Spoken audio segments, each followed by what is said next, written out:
Estás escuchando Espacio Inversor con Pilay, el podcast de Pilay Uruguay sobre inversiones, educación financiera y actualidad. Buenos días a todos. Bueno, un placer estar acá con tus amigos, Carlos y Carlos, en este caso. Y me gustaría que digan quiénes son ustedes. Bárbaro. Dale, vos primero. Bueno, yo, más veterano. Bueno, yo soy Carlos Fole Estrada, para aclarar. Un placer estar aquí. Muchísimas gracias, Javier, por la invitación. ¿Quién soy yo? ¿Qué puedo decir? Bueno, oriental casado, 8 hijos, misma mujer, 34 años casi ya de matrimonio. Ex contador, porque hace siglos que no me dedico a la profesión puramente hablada. Hice un MBA en Inglaterra hace muchos años. Y años más tarde, cuando me salí de la industria, me decidí meterme en la academia y en la consultoría. Hice un PhD en el IES en España. Yo también soy Carlos Fole, la versión un poco más joven, segundo de los hijos. Y también soy contador, aunque tampoco me dedico a la contabilidad, nunca me gustó haciendo la carrera. Así que se puede decir que soy más consultor que contador. Muy contento de estar acá. Me gustaría un poco profundizar cómo es de las dos ópticas trabajar padre con hijo juntos, ¿tá? Que es uno de los grandes dilemas también. Y bueno, es desafiante, o sea que nosotros nos dedicamos a trabajar con empresas familiares, entonces logramos empatizar muy bien porque todo lo que les pasa a ellos nos pasa a nosotros. Y realmente para mí es un desafío muy grande lograr separar lo familiar de lo laboral y sobre todo mantener buenas relaciones en el trabajo y en la familia. Es que en las empresas familiares, o si se quiere, quizás lo decimos muy rápido y hablamos de empresas familiares, ¿no? Y sabemos que son el fenómeno más preponderante en todas partes del mundo. Más del 80% de las empresas en todos lados son familiares. La gente me dice, vos te dedicas a las empresas familiares, Uruguay está lleno. Sí, pero Uruguay está lleno, Argentina está lleno, Chile todo el mundo, más del 80% son familiares. Emplean a cerca del 60% de la población económicamente activa, contribuyen a más de la mitad del Producto Bruto de las empresas, o sea que son un factor importantísimo para dinamizar las economías. Entonces, a mí me gusta hablar más que de empresas familiares, me gusta hablar de familias que tienen empresas, familias empresarias. Entonces, cuando lo encaramos desde ese punto de vista, ya ponemos el punto principal arriba de la I, que es familia. O sea, primero que nada tenemos que tener familia. Tenemos que trabajar la familia, porque es un trabajo como cualquier otro. O sea, si uno no cuida sus vínculos, inevitablemente los vínculos se deterioran. Si además resulta que tenés empresa, tenés otro motivo para vincularte y es fundamental lograr que esos vínculos estén aceitados. Entonces, generalmente cuando nos metemos a trabajar con empresas de familia o familias empresarias, tratamos de entender primero qué está pasando con los vínculos, particularmente, digamos, vínculos a nivel laboral, luego vínculos a nivel de gobernanza y obviamente vínculos a nivel de la propiedad. Y obviamente la intensidad de esos vínculos puede ser distinta en función de cada uno de esos estadios, que a veces, o muchas veces, se combinan. Entonces están los tres al mismo tiempo. Entonces el gran desafío es cómo separamos lo que es familia de lo que es empresa. ¿Cómo logran un poco diagnosticar? Porque, a ver, cuando se acerca por ahí un fundador con ustedes, una cosa es lo que te traslada al principio y otra cosa es toda la realidad atrás y el cuidado y un montón de cosas que tienen. ¿Qué hacen ustedes para diagnosticar? ¿Van a la empresa? ¿Tienen varias charlas? ¿Llaman a todos? ¿Cómo se manejan ahí? La realidad es que muchas veces no viene el fundador, eso por lo menos yo lo he detectado, porque el fundador está acostumbrado a tener todo bajo control, a pensar que resolvió todo y que como lo ha hecho le ha ido muy bien, entonces ¿para qué hacer algo distinto? Y muchas veces no detecta que haya que hacer nada, que haya que cambiar nada o que se precise algo afuera. Entonces me parece que en general viene otra persona que sí detecta que puede estar por venirse algo complicado y ahí, y siempre al principio nunca te cuentan lo que el trasfondo, el problema que de verdad les aqueja o lo que les preocupa o eso te enterás semanas más tarde, ¿no? O con el correr del tiempo. Sí. Es lo típico, es como cuando vas al médico. Tú vas al médico y en definitiva te empieza a preguntar. ¿Por qué? Porque quiere hacerse una composición del lugar, un diagnóstico. ¿Y qué pasa? Uno dice, doctor, me duele la cabeza. Y bueno, entonces uno piensa, el problema está en la cabeza. Pero el doctor ya con habilidad, digamos, ¿no? Y experiencia, dice, pero mira, estos son unos zapatos que le quedan chicos. Evidentemente le repercute en la cabeza, pero el problema está acá. Entonces, bueno, obviamente al principio uno muestra una cierta caparazón y el trabajo nuestro es obviamente poder separar eso y entrar. ¿Y cómo lo hacemos para contestar tu pregunta? Y tenemos reuniones individuales y después tenemos reuniones colectivas. En el medio también hacemos cuestionarios donde todos nos contestan y nosotros los hacemos un poco a medida para tratar de detectar puntos en los cuales hay total coincidencia, puntos en donde hay coincidencia parcial y puntos en donde no hay coincidencia. Entonces ahí ya el diagnóstico queda como bastante más claro. Pero es tal cual, como dice Charlie, que muchas veces la iniciativa viene de quien viene detrás, porque el que ha tenido éxito, en definitiva dice, bueno, es normal, van a hacer lo que hice yo, pero no se terminan de dar cuenta que una cosa es cuando hay un solo decisor en la ecuación y otra cosa es cuando empiezan a aparecer más personas. Entonces, si bien es parecido, no es lo mismo. Entonces ahí es donde tenemos que ayudar. Y a veces el fundador tiene esa idea de, mirá, yo ya hice todo, ya les dejé el futuro resuelto a mis hijos, a mis nietos, a mis bisnietos, podría decir, incluso en algunos casos. Entonces, yo no voy a hacer más nada. El día que yo no esté, que se manejen, ¿no? Que resuelvan. Y eso a veces realmente nos lo dicen sabiendo que pueden estar dejando una bomba terrible. Pero bueno, y no es culpa del fundador, ¿no? Simplemente es como, bueno, el estilo que muchas veces se repite, un patrón. Es un poco aquello, perdón, digo, Sí. es un poco aquello de que no hay peor ciego que el que no quiere ver. O sea, no estamos hablando de ingeniería nuclear acá. Lo que pasa es que hay temas que nos gusta poner arriba de la mesa y otros temas que uno trata de esconder un poco por debajo, ¿no? Porque a veces uno empieza a tirar de esa piola y empiezan a aparecer, llamémosle, miserias humanas, que todos las tenemos y que lógicamente nos cuesta decirlos y particularmente a un extraño. Entonces, por eso es tan importante para lograr ese diagnóstico adecuado que podamos establecer una relación de confianza donde la gente se sienta cómoda contándonos cosas. Y en ese sentido, me anticipo un poco a algo que me imagino que me preguntarás, a ver cómo vivimos nuestra relación, digamos, trabajando juntos. Lo que digamos, un efecto no deseado, por lo menos originalmente, o no pensado, vamos a ser honestos, fue, digamos, en la sinergia de trabajar juntos, es que yo me vinculo mejor, naturalmente, con gente más cercana a mi edad y, bueno, y logro esa empatía y esa confianza. No quiere decir que no la logre con gente más joven, pero lo natural es que la gente joven empatice más con gente más o menos de su edad. Entonces, en ese sentido, Charlie ha hecho un trabajo fantástico porque complementamos esas visiones. O sea, estamos viendo este vaso, pero él lo ve desde acá, yo lo veo de acá, tú lo ves desde allá, y entonces logramos esa visión un poco más holística del problema, ¿no? Ahí está un tema que yo mismo ya lo veo con preocupación, que es lo que tiene que ver con el plan de sucesión y con la parte de la longevidad de las personas. Porque antes uno escuchaba, leía libros y decía, bueno, a los 60 años se tiene que retirar el fundador vivía 75, 80. Hoy el fundador, a ver, yo me hago 43, esperar que viva 100 años no parece algo ilógico, ¿tá? Ahora, que me digas que me quede 40 años en mi casa, si fui fundador, es como que me chocaría un poco.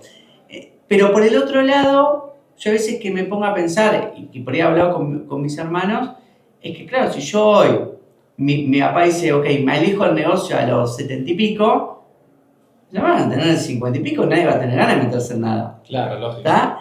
Entonces, ¿cómo ustedes ven hoy que se está manejando eso o realmente igual se tiene que ir o se está dando más una transición? O sea, ¿cómo ven ese tema? Yo creo que eso es un tema delicado, especialmente para mí, para la primera generación, para el fundador, porque el fundador lo ves mucho que está muy acostumbrado a hacer, que toda la vida hizo y que muchas veces trabajó 14 horas, sábado, domingo, que toda la vida lo que hizo fue laburar. Entonces lo que le gusta, lo que le apasiona, lo que lo mueve es laburar. Nos ha pasado de personas de, no sé, con 80 años que nos digan, ¿yo qué voy a ir a hacer a mi casa? ¿Mirar televisión? Estás loco. No duro 2 días. Porque no sabe, no sé si es que no saben qué hacer, pero que disfrutan realmente trabajando, y porque por H o por B se les pasó el tren de descubrir hobbies o otros negocios, otras cosas que también le diviertan y que le entusiasmen y que se copen. Y entonces les cuesta salir simplemente porque no saben qué hacer si están en otro lado. Entonces, eso es un desafío de por sí, ¿no? Y ojo que, volviendo al tema de la familia también contribuye, porque de repente, supongamos que esta persona, estoy pensando exactamente en quién está pensando él, que es el caso más reciente que tenemos de esto, pero hay muchos. Su mujer dice: no quiero saber de nada de que se venga a casa, porque me genera un lío. Es más, hace 50 años que no viene a almorzar a casa y resulta que ahora lo voy a tener que almorzar todos los días, no quiero saber de nada. Y sobre todo porque además desde el punto de vista de salud se siente fantástico, y sobre todo yo creo que la llave acá es que él es consciente de que puede contribuir mucho, y sus hijos también, con sus nanas, voy a decir, más que con sus nanas, con sus mañas, digamos, ¿no? Que bueno, a algunos le caerán mejor y otros peor, a estar acostumbrado a hacer lo que quiere. Y bueno, entonces ahí es donde me parece que hace falta, y nosotros muchas veces tratamos de jugar ese rol, de lograr acercarle un espejo a la gente para que sea consciente de que, como todo, como los deportistas que van al mundial, digamos, tenemos un ciclo de vida y que tenemos un pico en el cual rendimos al máximo y luego rendimos menos. ¿Quiere decir que no sirvió para nada? No, simplemente que el valor agregado de repente puede venir desde otro lado. Entonces, lo que hay que ayudar a la gente es a que pueda darse cuenta desde dónde puede ayudar más. Y sobre todo para que la transición generacional se note en la empresa y la empresa no sufra. Porque a veces pasa que nos llaman de golpe, de arriba, esperemos, no de abajo, y uno se va y de repente los que quedan dicen: che, pero nunca se planificó esto. ¿Y esta decisión quién la toma? El que se fue. No le podemos ir a preguntar, ya está. Entonces tenemos que acostumbrar a que la gente ya haga esa gimnasia. Esto es como el equipo, ¿viste? Pones el equipo titular, pero tenés un equipo de suplentes que, bueno, llegado el caso, el equipo tiene que seguir performando y no se tiene que notar. Si solamente tenés los titulares justos, cualquier inconveniente tendremos un problema. Y después cada uno me parece que también tiene que justamente ir pensando un poco en, bueno, yo voy a dar todo lo que tenga para dar, quiero trabajar por muchos años hasta que la salud me lo permita, pero después también ir pensando, bueno, ¿qué voy a hacer el día después? O en qué otro negocio, para poder dejar lugar a los que vengan, que se entusiasmen, que se copen, que puedan darle su impronta y darles lugar, porque a veces el problema es que no hay lugar o no se da lugar y eso es lo que genera esos chisporroteos o tensiones, digamos, ¿no decías? Es el síndrome del famoso príncipe Carlos. Imagínate que vos Sí, estás esperando ser rey y sigue, Dios mío. Y vos decís: bueno, ¿cuándo entraste a jugar en primera? Y a los 72. Te querés matar.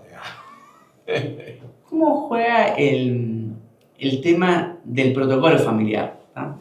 A mí me tocó, a ver, yo me acuerdo que la empresa se hizo y todo, pero también lo difícil, o te diría casi imposible, que después lo cumplieran, ¿tá? Porque como eran muchas familias, capaz que se hizo demasiado tarde. Hubo un poco también esto lo que planteaban ustedes de los problemas, porque yo me acuerdo que estaba estudiando en la universidad, justo nos toca este tema, mire, che, hay en ese momento había 19 hijos, digo, si no hacemos un protocolo tenemos un quilombón en cualquier momento. Lógico. Todas diferentes edades y todo. Claro, y ahí se terminó, arrastramos un poco a los dueños a los que hagan, pero después estaba la parte humana, el hijo del otro, que nadie se quería pelear con el socio para hacer cumplir el protocolo. Ya tenías algunos que habían ingresado y ya estaban en puestos, que no coincidía con eso. Nos pasó también extremos de un accionista, por ejemplo. Claro, era la única hija y habían puesto, por ejemplo, que en el directorio tenías que tener título universitario para ocupar el directorio. Ahora, el padre se alejó, era la única hija, ¿quién le iba a decir que no puede estar su hija? Claro, y no tenía título. Y no tenía título. Claro. Y nadie salió. Entonces, ¿por qué ven ustedes que tan importante está? Y si hay como algún secreto como para que se cumpla, porque aparte como una constitución nacional lo veo yo. Es así. O sea, hay un primer elemento que es que el protocolo para mí te da pie a que todas las personas involucradas se pongan a hablar y a decir lo que piensan, lo que no piensan, por qué una cosa, por qué la otra, y eso ya es como un tremendo momento de reflexión, me parece, que muchas de las familias con las que hacemos el protocolo, por ahí nunca se habían frenado a pensar por qué sí puede entrar, por qué no, por qué tiene que tener un título, y realmente se lo cuestionan en ese momento, porque si no, nunca se lo cuestionan. Entonces, eso ya, para mí ese primer ejercicio ya es buenísimo.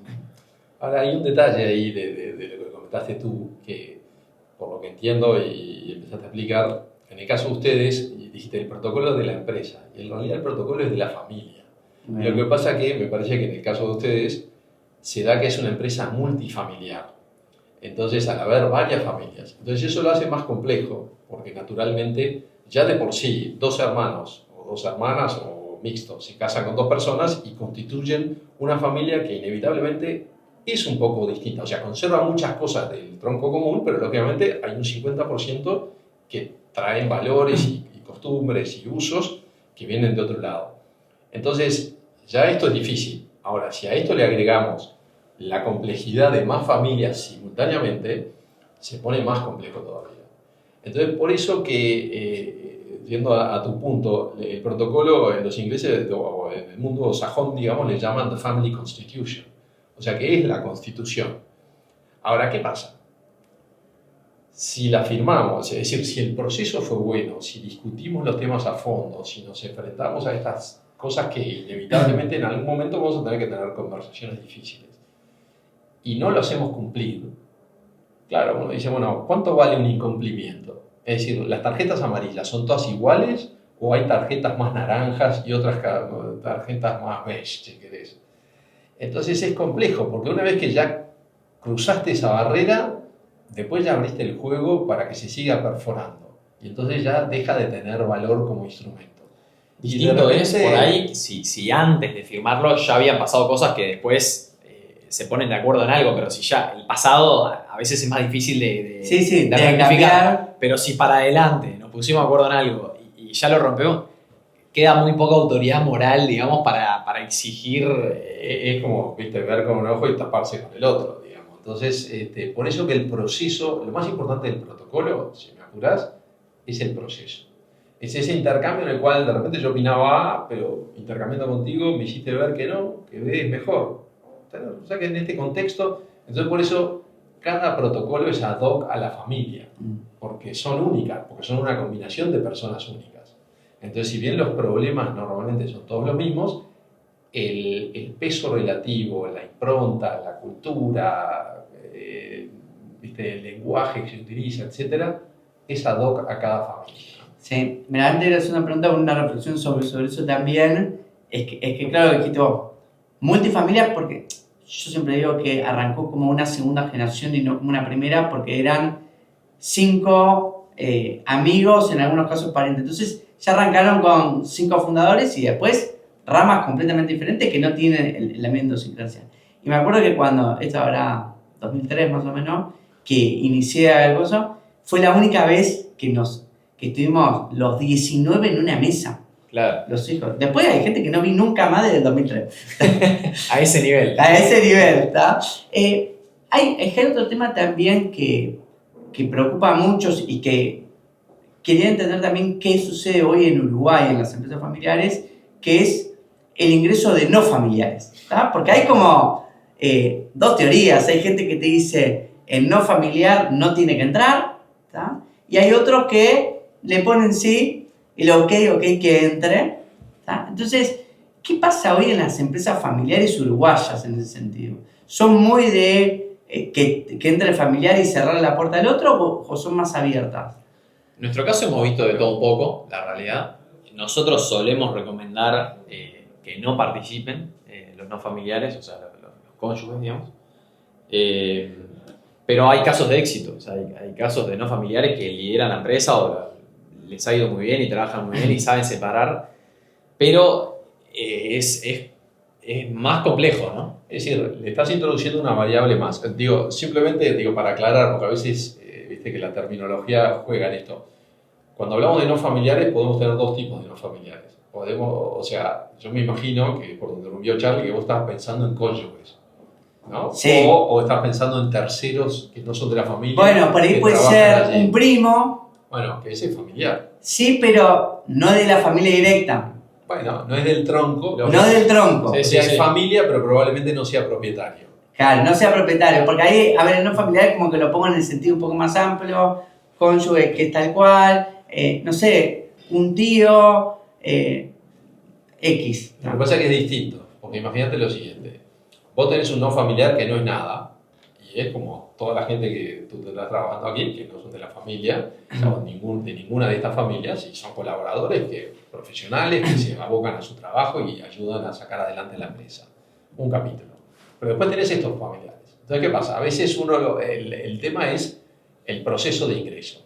Lo pusiste ahí para hacerle una gauchada, lo pusiste ahí porque había una necesidad real, pero te preguntaste si las calificaciones y las competencias que tenía esa persona encajaban con lo que necesitabas en la empresa, o dijiste, este es de confianza, de la familia, lo pongo. Entonces, eso normalmente puede traer problemas después, o normalmente trae problemas después. Porque la pregunta ahí es, ¿quién va a evaluar el desempeño de esa persona? Entonces, si tenemos un protocolo, por ejemplo, con una manera de evaluar el desempeño de todos los que están vinculados a la familia, al igual que para los que no son de la familia, bueno, al final la regla es bastante rasa para todos. Vos me dirás, pero nunca vas a evaluar un hijo. Bueno, es más difícil, pero tenemos que buscar quién lo puede evaluar. Porque, claro, capaz que el padre ve al hijo como la última maravilla. Y como todos, tenemos nuestras virtudes y tenemos nuestros defectos. Pero el tema es cómo trabajamos para superarlos, cómo hacemos para llevar el asunto al siguiente nivel. Entonces pueden tener mucha camiseta, pero de repente no tienen las habilidades. Y lo que estamos buscando es que la empresa perdure en el tiempo, porque le dan empleo a muchísimas familias que no son de la familia, contribuyen a ese desarrollo y de repente, por poner a la persona equivocada y por no evaluarla para no generar rispideces, de repente nos ponemos la empresa de sombrero. Vos sabés que yo un poco, es como que ha venido, yo escuchando, por un lado, de mi padre, que era uno de los fundadores, se habían puesto todos los suyos de acuerdo de si se muere alguno, ninguna de las mujeres puede entrar al directorio. Okay. Así. Hemos escuchado de ese estilo. O sea, no estaba escrito, pero estaba hablado. Pasaron los años y todo. Yo en Uruguay compré acciones y todo. Entonces llegué a un punto que digo, con el capital accionario que yo tengo, debo tener 2 directores. Estoy yo y voy a agregar a mi mujer. Fue como claro, y cuando yo dije, entra tal persona, nadie en general, salvo que no sea idóneo, nadie se oponía a la elección de tibiamente me dijeron, bueno, Javier, pero por ahí puede haber algunas opciones, no sé qué. Y yo lo pensé desde el punto de vista de sucesión mía. Le digo, yo entiendo lo que ustedes me dicen, pero a mí mañana me sucede algo. Mi mujer tiene a su cargo una nena de 10, una de 8 y 2 nenas de 4. Y ella tiene que prevalecer el negocio. Entonces ella tiene que entender el negocio y ella tiene que empezar a participar dentro del directorio. Pero está bien, yo apuesto, a ver cuál es tu caso, decir 40 años de casado, porque también después del día de mañana me puedes meter un quilombón si te separás y todo. Pero bueno, son esas cosas que yo creo que no hay una decisión correcta, o sea, depende mucho de la familia, las situaciones, pero sí.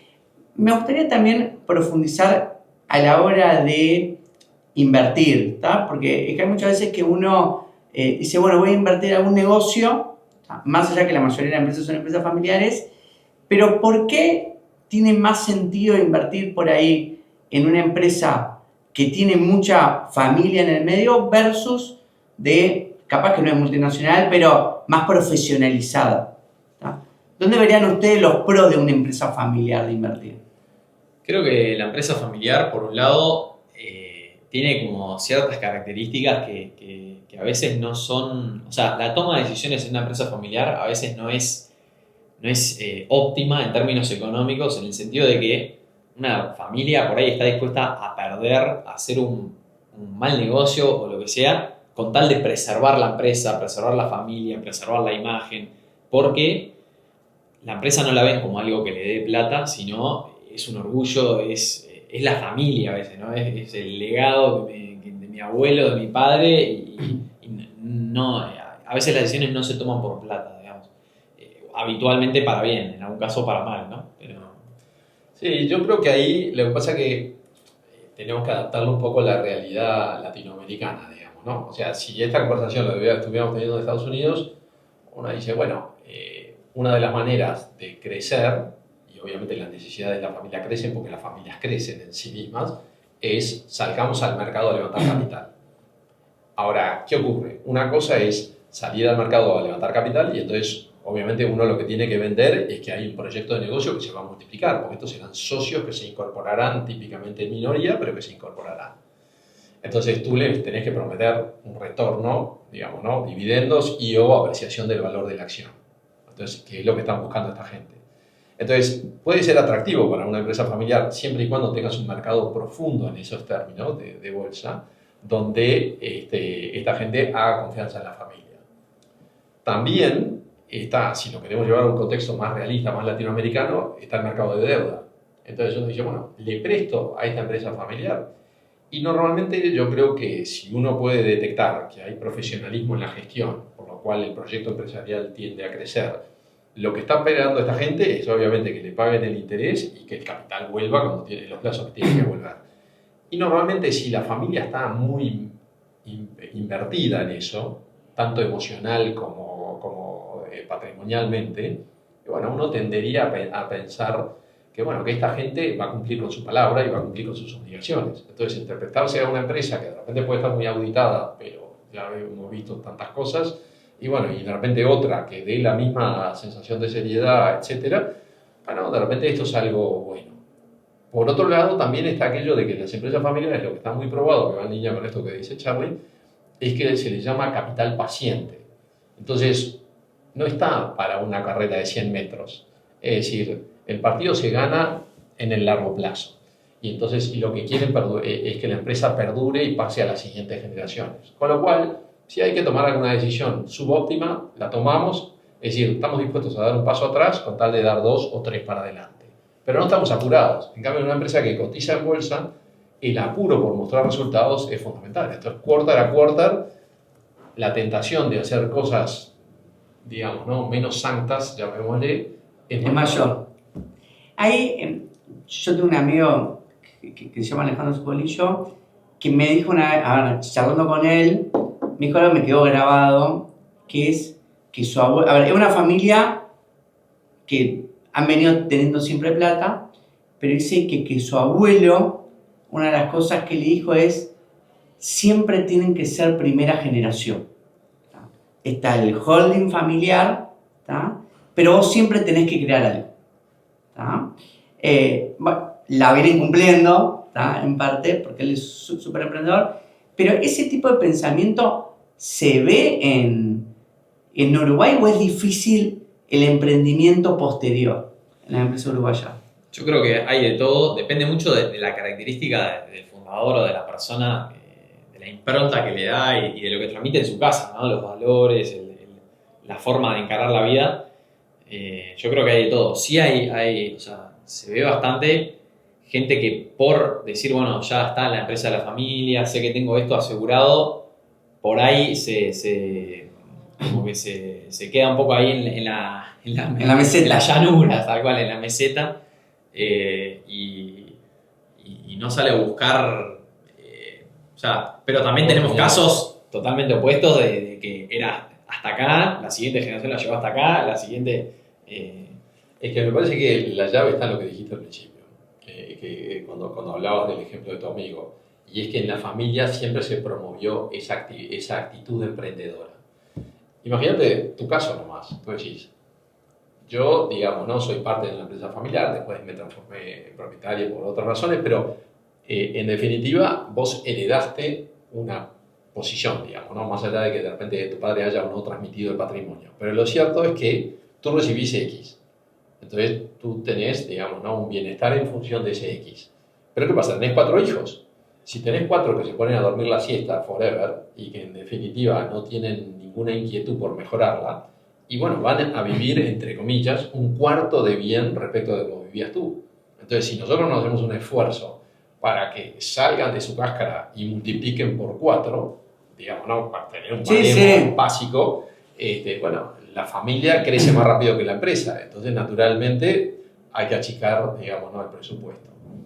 Entonces, lo que quiero decir es que está bueno esto, porque además, a veces pasa en las empresas que el modelo de negocio de la empresa envejece con ese fundador o con las generaciones que se pone cada vez más grandes, que no dejan el espacio para que entren otros, y entonces el modelo de negocio pierde frente a la competencia que se mueve con otra agilidad y con otra vigencia y resolviendo problemas más actuales.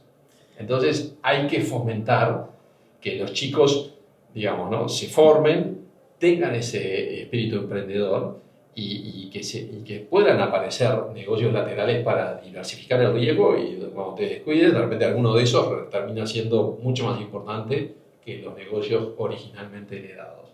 ¿Hay alguna fórmula con respecto al ingreso del hijo? Porque hay como una gran disyuntiva también y un tema polémico de quiero que mi hijo haga la colimba, ¿tá?, más allá que se recibió contador, yo quiero que ingrese como cadete y que viva lo que yo viví, ¿tá?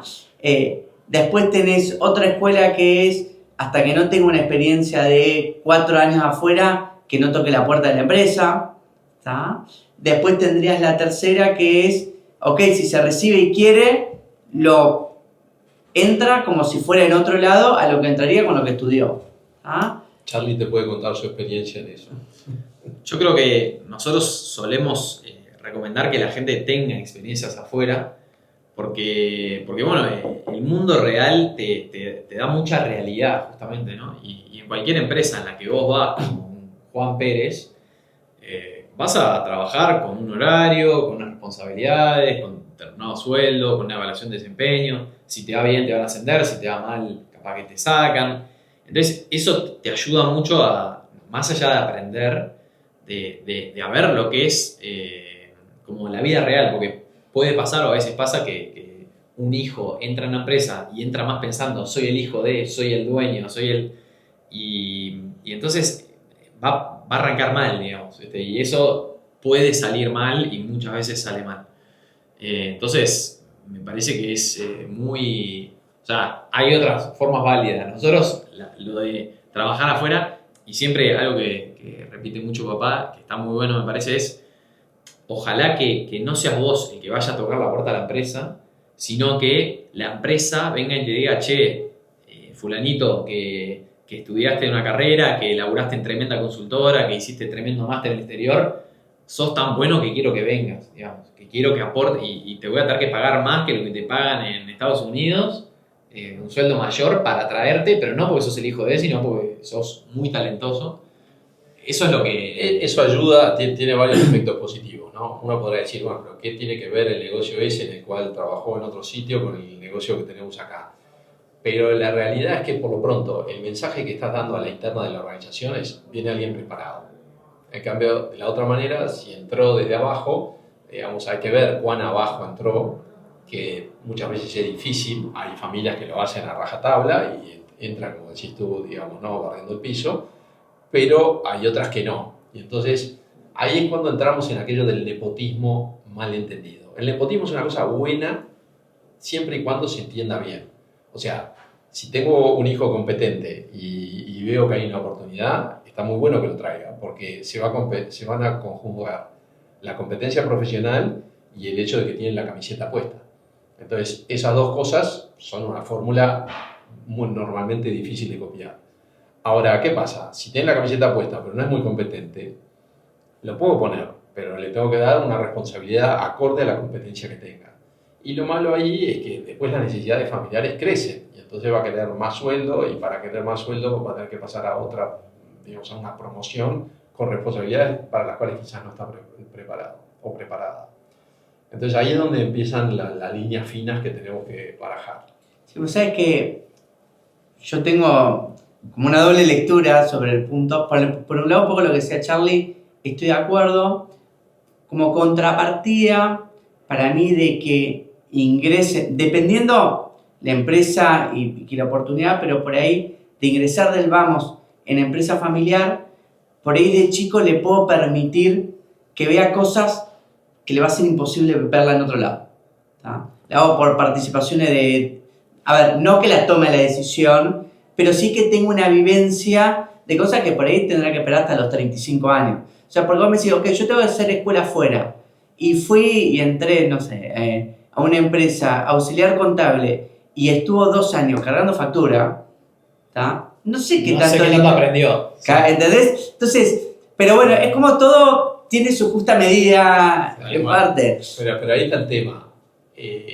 Acordate de lo que te decía antes. Uno de los efectos positivos que estás buscando es que cuando entre la gente diga, uff, chapó. Sí. Claro, si viene diciendo fui auxiliar contable y probablemente tenga chapó hasta un punto. Entonces, vos lo que querés es demostrar que, él tiene que demostrarle a la familia que en definitiva logra determinada progresión. Hace poco hablamos con un sobrino mío, primo de él, que trabaja en Londres y hablando de esta situación con algunos clientes que tiene allá, y básicamente me hablaba del caso de una familia un apellido muy conocido, muy encumbrado, digamos, ¿no? De varias generaciones, y básicamente los requisitos para entrar eran muy altos. O sea, la persona no solo tenía que haber trabajado fuera, sino que tenía que haber trabajado fuera llegando a determinadas posiciones antes de determinada edad, digamos, y digamos, con determinado conjunto de galardones. Y sabía que, porque ya era una familia como de quinta generación. Entonces, claro, eran un montón de candidatos y no había espacio para todos, con lo cual solo entran los que cumplen con todo. Eso tiene sus ventajas y tiene sus inconvenientes. El gran inconveniente es que de repente no tengas a nadie de la familia en la gestión, porque nadie llega a saltar 2,04 metros, sino que con suerte 1,5 metros. Bueno, pero si vos ponés esa vara para terceros no familiares para que se pongan a hacer esto, bueno, tendrás digamos, ¿no? Esas competencias que estás buscando fuera de la familia. Lo cual no está mal.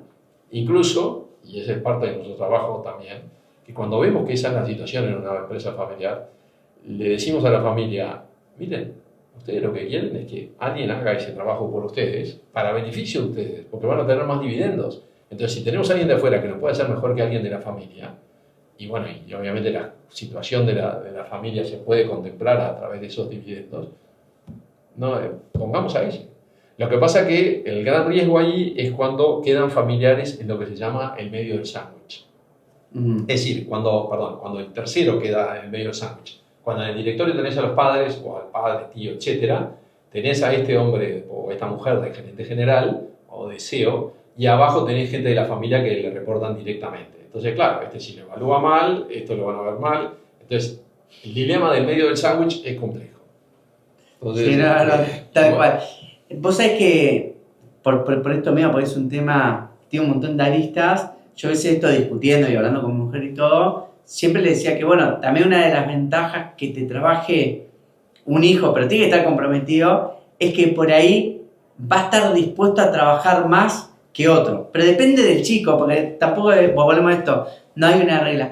Ahora, quiero también otro tema que está y que lo trajeron, que es lo que tiene que ver con el sueldo del hijo, ¿tá? Que es un tema también tabú. A ver, y la necesidad de la familia de mi hijo, ¿tá? Entonces, tenés dos casos, porque en realidad el sueldo del hijo puede estar que esté trabajando, ¿tá? O puede ser que no esté trabajando y que también necesita el sueldo de hijo. Tal cual. Entonces, ¿cómo se maneja hoy ese tema sin que termine de afectar a la empresa?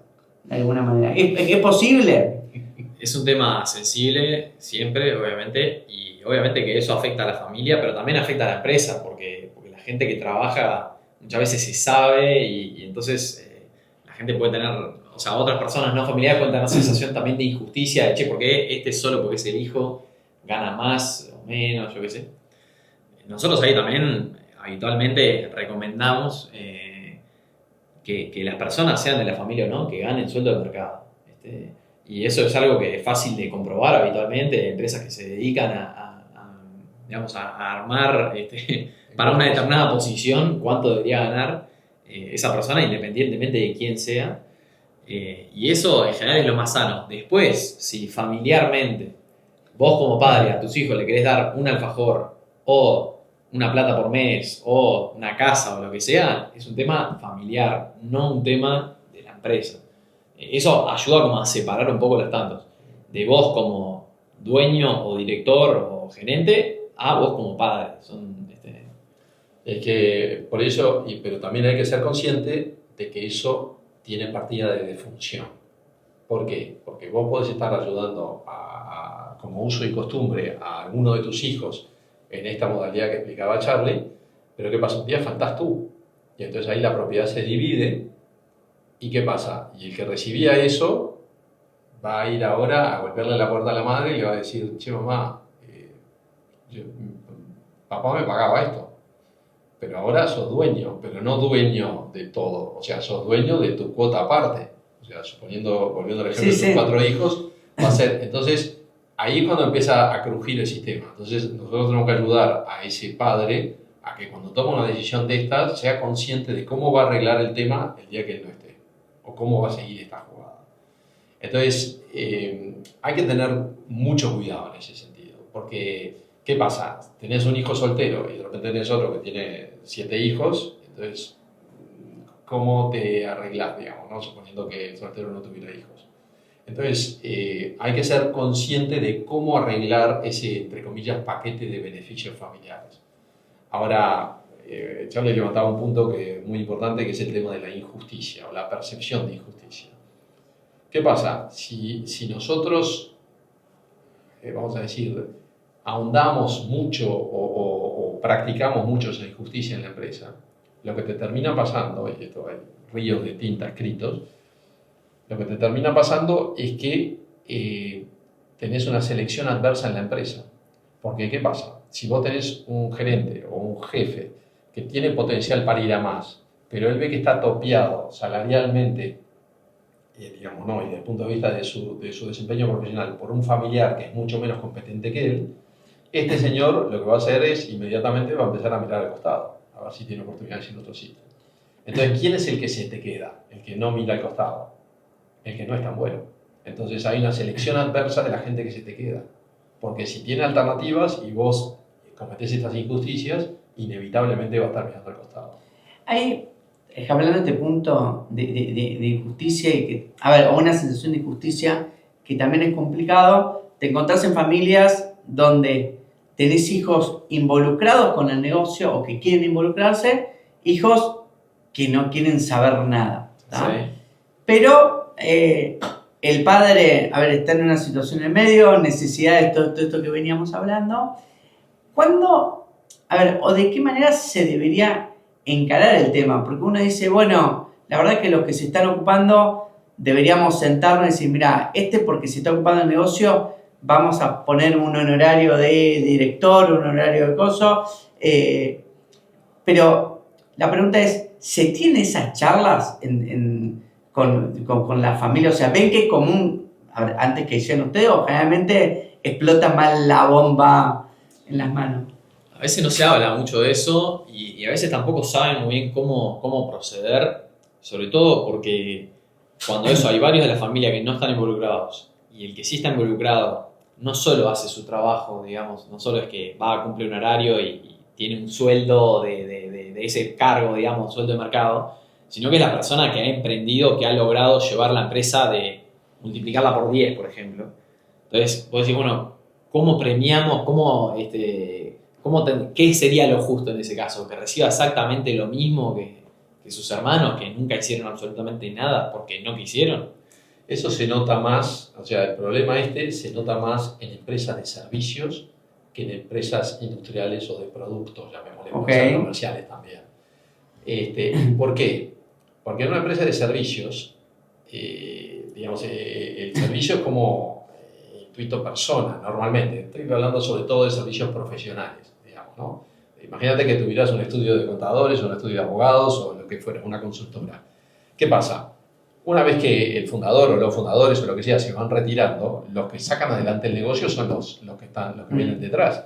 Entonces, ¿qué pasa si hay una hermana o un hermano que no participa allí, que no está metido en eso, pero pretende heredar a su padre o a su madre, depende de quién haya sido la que armó esta empresa, en la misma proporción que los otros?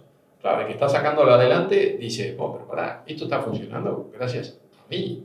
Entonces, obviamente es distinto que en un caso de producto donde hay marca, donde en definitiva hay una impronta distinta que va más allá del trabajo directo que hace esa persona. Y sobre todo también si es una empresa que un familiar la llevó adelante, uno de los hermanos, durante 20 años, pero la empresa era de este tamaño y después de 20 años sigue siendo lo mismo, y mirá, si hubiéramos puesto a un Juan Pérez, capaz que hasta lo hacía mejor, o igual que vos, simplemente no le aportaste, la mantuviste, que está muy bien, pero otra cosa distinta es cuando realmente la tomaste como propia y le sí, le hiciste crecer. Entonces, sí, imagínate el caso de tu amigo, el que comentabas hoy. Probablemente en la conversación que tenga con su padre, me imagino que la participación que él tiene en el patrimonio que él ayudó a construir es asimétrico respecto al de sus hermanos. Porque de repente, es decir, el patrimonio familiar creció en gran medida gracias a la impronta que le puso este. Por eso, vuelvo al punto original, que es tan importante fomentar eso. Porque al final eso es bueno para la familia. Porque vos podrás tener un pedacito chico, pero tenés un pedacito chico de una torta mucho más grande. Que de la otra manera, de repente, con suerte, en este caso, tenés un pedacito chico de una torta que se mantuvo igual. Entonces volvemos al ejemplo de los 4 hijos. Se ve en Uruguay mucho la confusión de confundir la caja de la empresa con la caja familiar. Y sí, la verdad que sí. Es bastante Sobre todo habitual. empresas de primera generación, sin duda. Tal cual.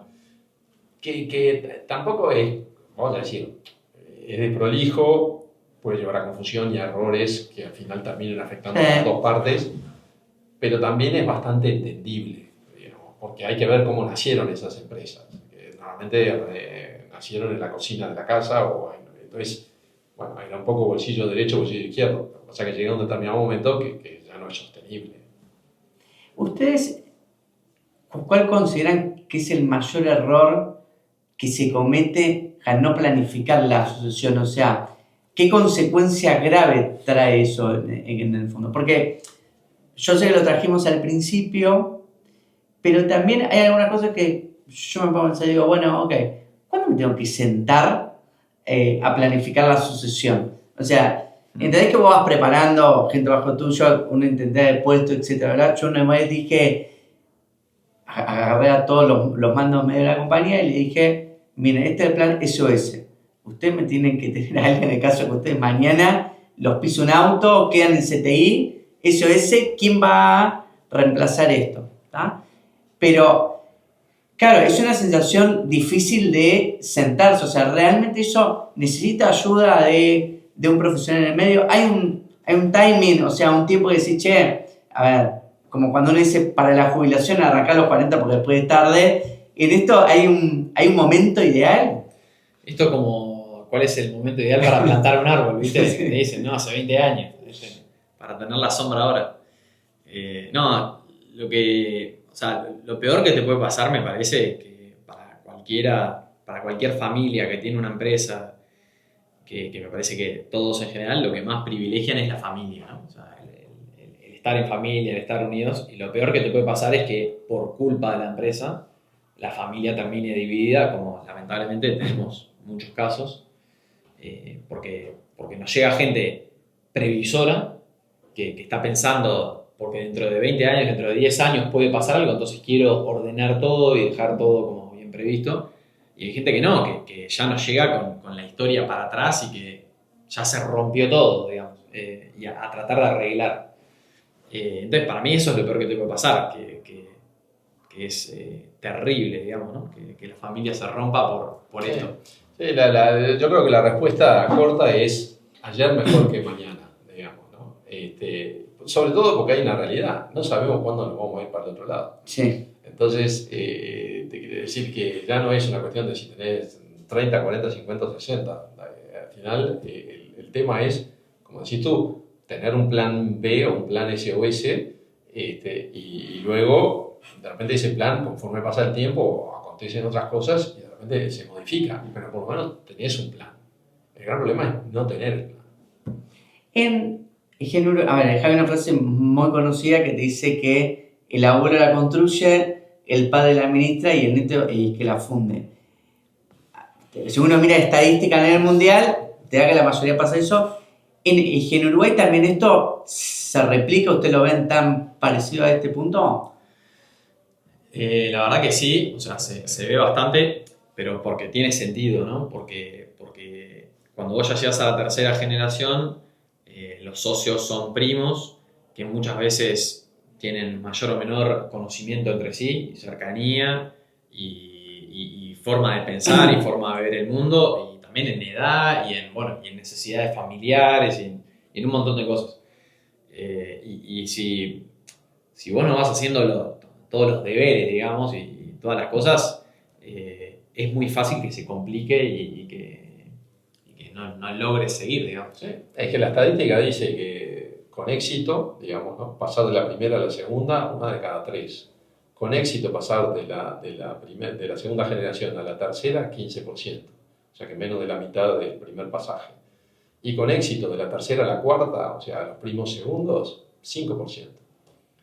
Yo en clase normalmente en el IEM lo que hago es preguntar, digo, a ver, cuando hacemos programas específicos sobre esta temática, y le digo, a ver, ¿cuántos de ustedes conocen a sus hermanos? Normalmente todo el mundo me levanta la mano. ¿Cuántos de ustedes conocen a sus primos hermanos? Normalmente todo el mundo me levanta la mano. Y le pregunto, ¿y cuántos de ustedes conocen a todos sus primos segundos? Y yo te diría que más de la mitad de la clase no me levanta la mano. Y estoy seguro que nos ponemos a pensar nosotros y, sí, tú sabes, mira, es el hijo de fulano, la hija de fulano, pero ¿tuviste interacción? ¿Lo conoces? No. Entonces imagínate que termines socio de una persona así. Si no trabajás esa sociedad, ese afecto, esa relación familiar, es más difícil todavía que asociarte con un amigo o con alguien que conoces de toda la vida porque tuviste esa interacción y de repente acá sí tenés un vínculo sanguíneo, pero que si no lo trabajaste se va debilitando. Entonces, por eso que es importante el trabajo en la familia, para que volvamos a lo que decíamos antes, si no tenemos familia difícilmente tengamos empresa, porque terminaremos peleados y esas cicatrices pasan factura. Después hay como una disyuntiva del caso por ahí de algunos padres que ninguno de sus hijos se quiere ocupar, entonces dice, preparo a esa generación posterior a que sean accionistas o la vendo. ¿Tá? En general un poco, a ver, ¿se puede preparar realmente a alguien como accionista que no quiere saber nada de la empresa? Esa es como la primera gran duda.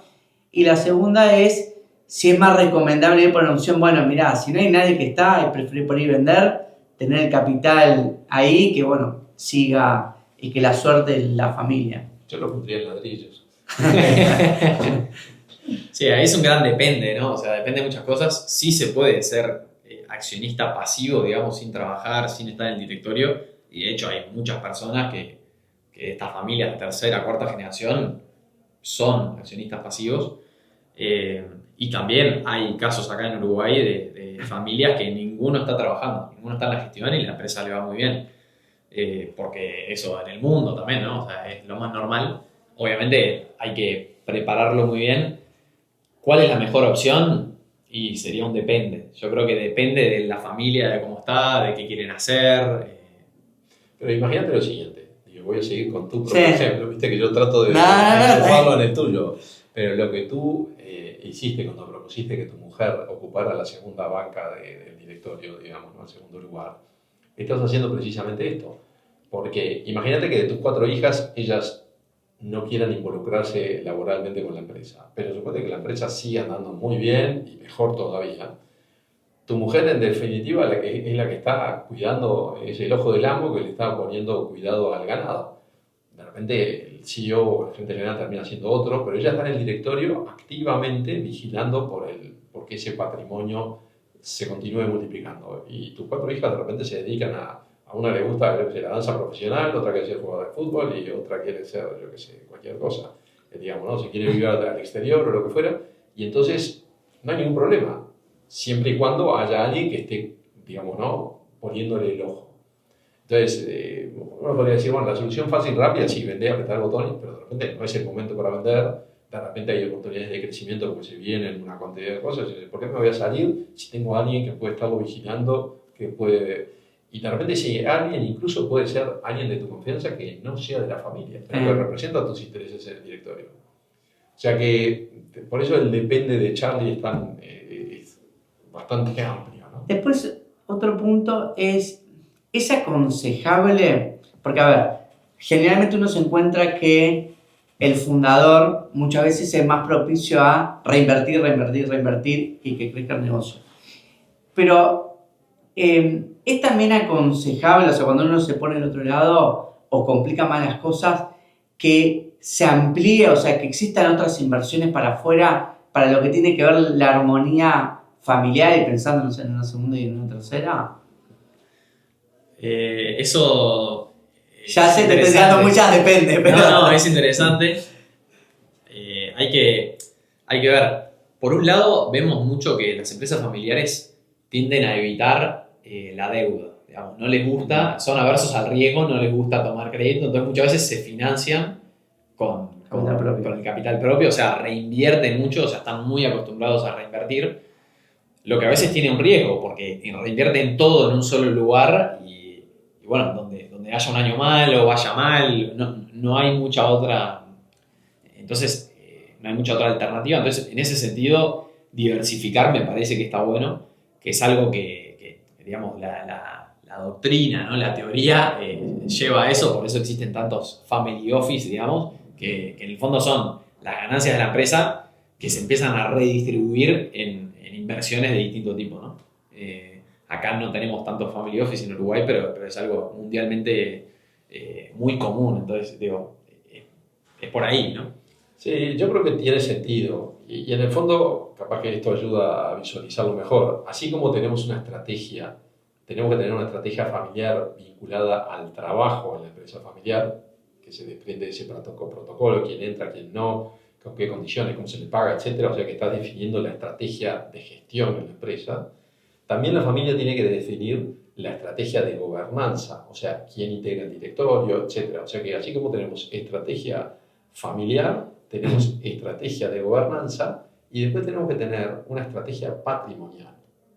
Entonces, en el fondo, si uno tiene armado cada uno de estos bloques, naturalmente piensa en estas alternativas de diversificar, incluso por un tema de riesgo, pero también de oportunidades. Muchas veces esos negocios, como el de tu amigo, terminan apareciendo porque uno empezó a armar una suerte de banquito familiar, digamos, separando esa plata. Es típico lo que pasa con el tema real estate. Muchas empresas digamos, o familias han hecho esto, empiezan a poner un edificio, después otro, después nos invitan a participar en un desarrollo, después no sé qué, cuando quieren acordar, dicen, pucha, pero ya tenemos tanto conocimiento de esto que vale la pena seguir, y se arma una segunda unidad de negocios. O sea que, pero lo mismo puede pasar en términos de, ¿viste? Tengo alguno que es experto en banca de inversión y entonces empieza a ver y ve oportunidades de comprar empresas, o sea que en el fondo la estrategia patrimonial de la familia es un tema en sí mismo, separado de lo que tiene que ver la gestión y la gobernanza de la empresa.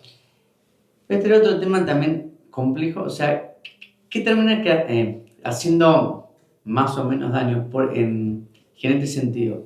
Hay una frase que dice que, la voy a suavizar un poco, que es preferible atajar locos, ¿tá?, que arrastrar a alguien pasivo, muy pasivo, ¿tá? ¿Qué termina haciendo que más daño a la empresa familiar? A ver, o menos daño, sumado también, y esto le sumaría como un plus, en el sentido de un hijo muy arriesgado, ¿tá?, versus otro hijo muy conservador, ¿tá?, que por ahí son opuestos, ¿tá? ¿Cómo termina frenando? O sea, ¿cuál termina frenando a quién o qué termina haciendo más daño si realmente termina haciendo más daño? Yo creo que ahí hay un balance, pero que depende de una variable fundamental, que es el respeto. Es decir, si tenés uno que es más proclive al riesgo y uno más averso al riesgo, suponiendo que fueran dos, sí, en el fondo, digo, si los dos saben que estas son sus posiciones, no se trata de que se atrincheren en sus posiciones, sino que puedan discutir con criterio y que eventualmente, si no se ponen de acuerdo, tengan algo o un mecanismo o alguien que les ayude a dilucidar, alguien que las dos personas respeten. Por eso que la palabra clave acá es el respeto y, además del respeto, un mecanismo de toma de decisiones. digo, por poner un ejemplo, ¿no? A Charlie no le gusta que ponga muchos ejemplos porque sigue insistiendo mucho, pero la realidad es que una vez, digo, dos socios que yo conocía mucho, digamos, ¿no? Familiares también, me llaman y me dicen, mira Carlos, somos 50-50 y básicamente queremos que integres el directorio con nosotros para resolver cuando uno dice A y el otro dice B. Y bueno, y ahí empecé, ¿no? Yo los conocía socialmente, no empresarialmente. Y la realidad es que me terminó pasando que yo preparaba el orden del día de los temas que íbamos a tocar en el directorio, las decisiones que íbamos a tener que tomar, los llamaba separadamente unos días antes para ver su posición sobre los temas. Entonces, imagínate que ustedes dos fueran hermanos, te preguntaba a ti y me decía sobre el tema 1, A. Y yo te decía, ¿por qué, Javier? Me explicabas. Me preguntaba a él, che, sobre el tema 1, ¿qué opinás? A. Y le decía, ¿y por qué? Y me explicaba. Llegábamos a la reunión, ponía el tema 1 arriba de la mesa, vos me decías A, y yo te decía, ¿y por qué, Javier? Me lo explicabas. Le preguntaba a él y le decía B. Ah, mira, yo ponía cara de póker, le decía, che, B, ¿por qué? Y me lo explicaba. Entonces yo tenía que volcar la balanza hacia un lado y hacia el otro. Pero ¿qué pasa? Cuando me lo hizo la segunda y la tercera vez, dije, acá hay gato encerrado. Entonces empecé a hacer el orden al revés. Le preguntaba aleatoriamente a uno primero y al otro después.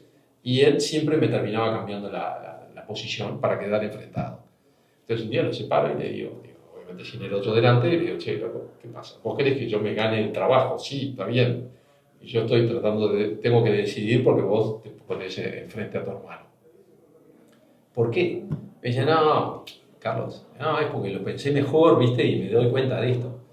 A la segunda vez que me lo hizo, le digo, vos, loco, contame qué es lo que está pasando de verdad porque, digo, te quiero ayudar. Y me dice, bueno, ¿querés que te diga la verdad? Cuando éramos chicos, mira, a mi hermano, como era el hermano más grande, le regalaban los Matchbox, le regalaban en su cumpleaños los Matchbox, que son esos autitos de colección, como los Hot Wheels, le regalaban los escala 1.32, los grandes. En cambio a mí, como era el hermanito chico, siempre me regalaban los 1.48, los más chiquitos, con lo cual a mi hermano lo tengo acá. Loco, tenemos una empresa funcionando bárbaro, la familia, está todo bien, y vos me venís con el tema de hace 40 años, con el tema de los Matchbox. Y le digo, bueno, ¿sabes qué? Mira, yo conozco de Matchbox. ¿Qué colección querés? ¿La del 90? ¿La del 92? Yo te la consigo. El tipo piensa así y me dice, Carlos, ¿sabes qué pasa? No la quiero ahora. La quería en el 90. Digo, está. Ese 2 no me lo han dado. Eso lo puedo arreglar. Para hacer el tiempo. Como para cerrar, me gustaría un poco que den un consejo por ahí a las empresas familiares que, a ver, que son todas, porque todas arrancaron como empresas familiares, esa es que la realidad, se tendría que quedar un consejo a alguien que nos está escuchando sobre este tema y que por ahí se me vinieron un montón de preguntas en la cabeza. Yo le diría que aproveche a hablar con su familia, a tener charlas, a pensar, a poner los temas arriba de la mesa, que seguramente van a empezar a salir preguntas, diferentes opiniones, y que por lo menos sepa que hay muchas cosas eso para hablar, para resolver, para decidir, para consensuar.